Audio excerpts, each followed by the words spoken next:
안녕하세요. 하승민입니다. 근육의 건강과 영양, 나에게 맞는 운동을 찾아라 라는 주제로 준비를 해봤습니다. 여러분, 운동이 중요하다는 사실은 아무리 강조해도 지나치지가 않죠. 운동의 효과를 좀 정리해보면 일일이 나열하기 어려울 정도로 상당히 많습니다. 지금 보시는 것처럼 여러 가지 신체 건강뿐 아니라 지금 제가 빨간색으로 표시를 해봤는데요. 정신 건강에도 도움이 된다. 그리고 운동을 하는 사람이 더 행복해질 수 있다라고 하는 그런 연구 결과들도 상당히 많이 발표가 되고 있습니다. 결국 운동이라고 하는 것은 우리 몸과 마음의 건강에 다 도움이 되는 것이기 때문에 현대인들에게는 선택이 아닌 필수적인 건강 조건이다 라고 말씀을 드리고 싶습니다. 또 두뇌 건강에도 도움이 된다라고 지난 시간에 말씀을 드렸는데, 인간이 신체가 먼저 발달을 했을까요? 두뇌가 먼저 발달을 했을까요? 인간은 예로부터 신체 활동을 많이 하면서 그 이후에 두뇌가 발달해 왔다고 보는 것이 정설입니다. 그래서 몸의 움직임이 결국 뇌의 발달을 촉진시켰다라고 하는 그런 진화론적 그런 관점들이 설득력을 더 얻고 있고요.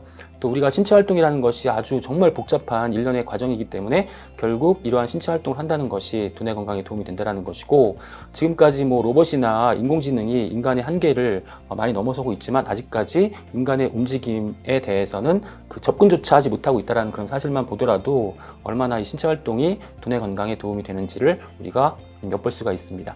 멍게와 코알라 같은 경우에는 실제로 신체 활동을 거의 안 하기 때문에 두뇌가 상당히 많이 퇴화되어 있다는 그런 결과를 우리가 확인할 수 있고요. 운동을 했을 때에는 뇌신경 성장 유도 인자를 증가시킬 수 있고, 또 기억을 보관하는 그런 뇌 기관인 해마 세포의 생성, 건강 유지, 또 뇌 혈류량을 증가시키는 데 도움이 된다는 것이 밝혀졌습니다. 많은 분들께서 운동을 정말 하고 싶은데 피곤해서 운동을 할 수가 없다. 운동할 때 가장 힘든 것은요, 바로 이제 운동을 하러 밖에 나가는 것, 그리고 헬스클럽에 도착하는 것, 이 부분이 가장 힘들다라고 우스갯소리로 많이 하시죠.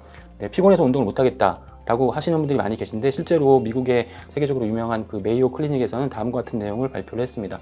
우리가 만성 피로를 느끼는 것은 바로 운동을 하지 않았기 때문에 만성 피로를 느끼는 것이다. 피곤해서 운동을 못하는 것이 아니라 운동을 하지 않았기 때문에 피곤한 것이다. 그래서 실제로 만성 피로를 호소하시는 분들에게 운동요법을 진행했을 때 이러한 피로도가 상당히 떨어졌고 정상적인 생활이 가능했다라고 하는 그런 결과들을 발표한 바가 있습니다. 그리고 다양한 그런 연구 결과들을 통해서 지금 보시는 부분도 활동량이 부족했을 때 피로도가 오히려 증가할 수 있다는 그런 결과들을 보실 수가 있습니다. 많은 분들께서 나에게 맞는 운동, 어떤 운동이 나에게 맞을까? 지금 현재 그 상태에서 내가 견딜 수 있는 강도의 운동이 가장 중요하겠죠. 너무 무리한 운동을 하시게 되면 통증이나 피로가 생길 수도 있고 부상의 우려도 있기 때문에 무리가 되지 않는 그런 운동을 찾는 것이 중요합니다. 대한체육회에서는 스포츠 733이라는 캠페인을 지금 벌이고 있는데요. 일주일에 3번 이상 운동을 하고 30분 이상 운동을 하지 않는 그런 전 국민적인 캠페인을 진행을 하고 있습니다. 우리가 20대의 경우에는 신체가 아주 건강한 상태이기 때문에 좀 고강도의 운동을 해도 문제가 되지 않고 오히려 우리 건강에 도움이 될 수 있다고 할 수 있습니다.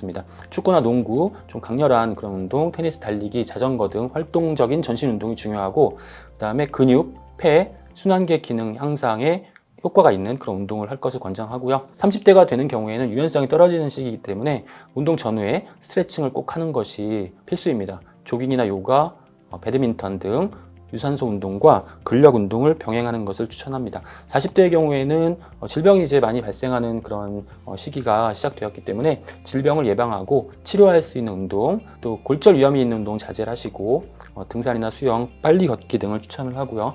50대의 경우에는 심장과 혈관을 튼튼하게 하는 그런 자전거, 또 유연성을 강화시키는 운동, 유산소 운동과 약간 낮은 강도의 근력 운동을 병행하실 것을 권장합니다. 60대 이상인 경우에는 운동 전 각종 질환에 대해서 전문의와 상의하시고 절대 무리가 되지 않는 그런 강도로 운동을 하셔야 되고, 고강도 운동보다는 걷기나 맨손 체조 등과 같은 이러한 운동을 평소에 꾸준히 실천해 주실 것을 권장을 하고 있습니다.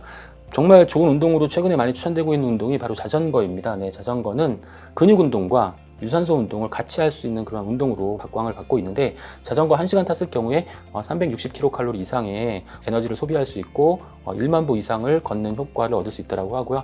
관절에 부하를 주지 않기 때문에 골다공증 환자나 관절염 환자, 또 노약자들에게 적합한 운동이기도 하고요. 비만이신 분들은 관절에 무리가 많이 가기 때문에 강도 높은 운동을 하실 수가 없죠. 자전거도 추천이 되고, 대퇴부, 허리, 근력 강화, 또 팔과 배 등 모든 우리 신체 기관을 다 사용하는 그런 운동이기 때문에 정말 좋은 운동으로 실천하시는 그런 운동 방법이고요. 자전거에 대한 관심이 높아지면서 실제로 자전거 풍기 현상이 지금 일어나고 있다고 하는 그런 기사들도 어렵지 않게 찾아볼 수가 있습니다. 운동에 좀 자신이 있다고 생각되시는 분들은 다음과 같은 운동도 추천을 해드립니다. 고강도 인터벌 운동, 다이어트를 목적으로 운동을 하신다고 한다면 어느 정도 강도 높은 운동을 내가 견딜 수 있다라고 판단이 되시면 고강도 인터벌 운동을 추천을 해드리는데, 예를 들자면 시속 4-5km 정도 천천히 걷기를 30초 하시고, 그 다음에 시속 10에서 12km 정도의 전력 질주로 15초를 바로 이어서 하시고, 이렇게 3회 반복하는 것을 한 세트로 하셔서 하루에 3세트를 이렇게 진행하시는 겁니다. 그러니까 핵심이 뭐냐면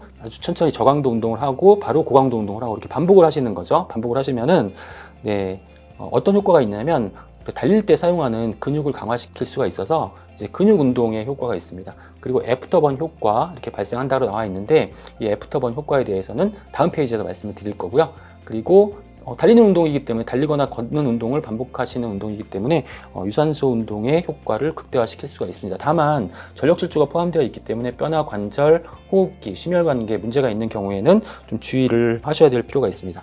여기서 이제 애프터번 효과라고 이제 표현을 했었는데, 이 애프터번 효과에 대해서 간단하게 간략하게 설명을 해드리도록 하겠습니다. 지금 보시는 그래프는 우리가 운동을 했을 때 이제 산소가 어떤 양으로 소비가 되는지를 보여주는 그런 내용인데요. 밑에 이제 파란색으로 표시된 부분은 바로 휴식 시에 산소의 소비량입니다. 평소에 우리가 산소를 운동을 안 하고 있기 때문에 천천히 산소를 적게 소비를 하고 있었는데, 운동을 시작하시게 되면, 강도 높은 운동을 하게 되면은 이제 지금 검은색 선으로 표시된 부분이 산소 소비량입니다. 운동을 처음에 시작을 하게 되면 숨이 차죠. 산소의 요구량은 높아지는데 그만큼 산소를 우리가 흡입하지 못하기 때문에 산소 부족 현상이 일시적으로 이제 발생이 됩니다. 이 부분을 이제 운동 초기 일시적 산소 부족이라고 표현을 하기도 합니다. 처음에 이제 숨이 차는 거죠. 이제 운동을 하시다가 운동을 중단하시게 되면 그래도 이제 산소가 더 필요합니다. 왜냐하면 우리 몸이 안정화되기까지는 산소가 계속 소비가 되어야 하기 때문입니다. 그래서 이렇게 운동을 마친 후에 또 추가로 필요한 그런 이 산소의 추가 부분을 우리가 운동 후 초과 산소 소비 혹은 산소 부채 혹은 앞서 말씀드렸던 애프터번 효과다, 이렇게 얘기를 하는 거죠. 이 고강도 운동을 했을 때에는 운동을 마친 후에도 산소를 계속 소비하면서 에너지를 연소를 시키기 때문에 운동 후에 또 지속 효과를 기대할 수 있는 그런 좋은 그런 운동 방법이라고 알려져 있습니다. 운동 강도와 이 산소가 계속 소비되는 그런 시간은 비례하기 때문에 우리가 이제 어느 정도 고강도 운동을 진행하실 수 있다라고 한다면 강도 높은 운동을 하시는 것도 좋은 효과를 기대할 수 있다는 사실 기억해 주셨으면 좋겠습니다. 걷기 하실 텐데, 걷기 하실 때에도 우리가 이제 근육에 좀 신경을 쓰셔서 무게가 많이 나가지 않는 아령을 들고 이렇게 팔을 힘차게 흔들면서 걸으신다거나, 혹은 또 악력기와 같은 그런 기구를 구비하셔서 평소에 댁에 계실 때에도 이렇게 앉아 계실 때에도 이 악력을 증가시키는 그러한 운동도 근육의 건강에 도움이 될 수 있습니다. 또 걷기 운동이 상당히 좋다라고 하는데요. 평소에 이제 걸으실 때 이 부분도 한번 실천해 보시면 좋겠습니다.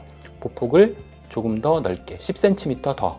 그래서 생로병사의 비밀이라는 프로그램에서 이러한 내용을 다룬 적이 있었는데, 10cm 더 보폭을 증가시키게 되면 에너지 소모량도 증가하고 뛰어난 운동 효과도 기대할 수 있고요. 척추를 안정화시키는 데에도 도움이 되고, 허리 통증이 있는 경우 허리의 근육을 강화시켜서 허리 통증을 감소시킬 수 있다고 합니다. 무릎이 아프신 분들도 이렇게 보폭을 늘리게 되면은 엉덩이 근육과 대퇴근이 발달하면서 무릎 통증을 감소시킬 수 있고, 또 다리를 지탱해주는 힘도 증가할 수 있습니다.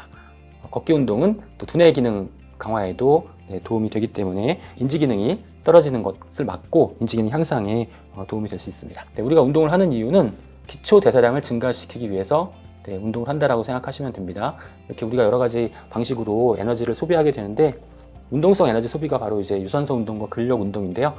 유산소 운동과 근력 운동을 꾸준히 하시게 되면 장기적으로는 기초 대사량을 증가시키는 효과를 기대할 수 있고, 바로 단기적으로는 바로 이제 그 운동을 하면서 에너지를 소비할 수 있다라는 그러한 장점이 있겠죠. 그런데 문제는 뭐냐면, 여러 가지 다양한 연구 결과들을 봤을 때 우리가 운동은 정말 시작하기가 힘들다 이런 얘기를 하고 지속하기가 힘들다라는 얘기를 하죠. 운동이 이제 사실 많이 힘들기 때문에 철저한 관리 감독하에 진행하지 않으면 성공률이 그렇게 높진 않습니다. 그래서 나온 개념이 뭐냐면, 평소에 일상생활을 좀 더 활동적으로 하는 것도 도움이 될 수 있겠다. 그래서 이 부분을 비운동성 에너지 소비라고 하는데요. 우리가 매일매일 일상생활을 합니다. 출퇴근하면서 사회경제활동을 하면서 왔다 갔다 이동도 하기도 하고, 또 뭐 엘리베이터를 타기도 하고 이렇게 계속 일상적인 활동을 하는데, 이러한 일상적인 활동을 조금 더 적극적으로 하는 것이 에너지 소비에도 도움이 되고 또 운동의 효과도 기대할 수 있다라고 하는 그런 주장들이 제기가 되고 있습니다. 그래서 다양한 비운동성 에너지 소비, 우리가 시간과 노력을 들여서 하는 운동 이외에도 일상생활을 더욱더 활발히 하는 것이 큰 효과를 오히려 나타낼 수도 있다라고 하는 결과들도 많이 나오고 있습니다. 그래서 이제 제안드리는 바는 뭐 운동을 하시는 것이 좋겠지만 조금 더 일단 일상생활을 활발하게 하는 것, 그런 노력들도 중요하다라는 점 기억하시고, 바로 이 부분이 이제 우리가 생활 습관, 라이프 스타일을 변화시켜야 한다라는 그런 부분에 해당한다라고 볼 수 있겠습니다. 팁을 하나 드리자면, 배에 힘을 주고 다니면 복근이 반복적으로 수축이 되면서 체지방 분해 효과가 나타날 수 있습니다. 그래서 드로잉 운동이라고 해서 배를 등과 이제 밀착시키는 그런 느낌으로 30초간 유지하는 것들, 이러한 실천을 틈 나실 때마다 하신다면 복근이 강화되거나 뱃살 감소 효과도 기대할 수 있게 되겠습니다. 그 다음에 이제 루틴을 만드는 것도 중요합니다. 하루에 5분이라도 운동을 하자 실천하시고, 예를 들면 뭐 샤워 전에 스쿼트를 몇 개를 하겠다, 팔굽혀펴기를 몇 개를 하겠다, 또 엘리베이터 안에서 내가 스쿼트를 하겠다 등과 같은 그 루틴을 만들어서 습관화하시면 평소에도 효율적으로 운동을 하실 수 있다라고 믿습니다. 그리고 이제 운동을 하실 때에는 내가 정말 힘들어, 이렇게 힘든 걸 내가 왜 해야 되지? 지겨워. 이렇게 생각하시면은 운동 효과가 전혀 없다고 하죠. 그 하버드대학교 심리학과에서 다음과 같은 실험을 했는데, 우리가 노동이라고 생각하면 운동 효과 전혀 없고요. 그 다음에 이 노동을 운동이라고 생각하면은 운동 효과가 바로 나타나게 됩니다. 그러니까 내가 지금 매일매일 하고 있는 이 운동이 정말 힘들다, 이게 무슨 효과가 있을까, 이렇게 생각하시면 운동 효과 전혀 없으니까 우리가 운동하실 때에는 조금 더 의식적으로 또 긍정적으로 적극적으로 이렇게 운동하신다면 그 운동 효과를 전부 100% 다 받으실 수 있을 거라고 생각합니다. 오늘은 그 운동의 종류에 대해서 살펴봤습니다. 경청해 주셔서 감사합니다.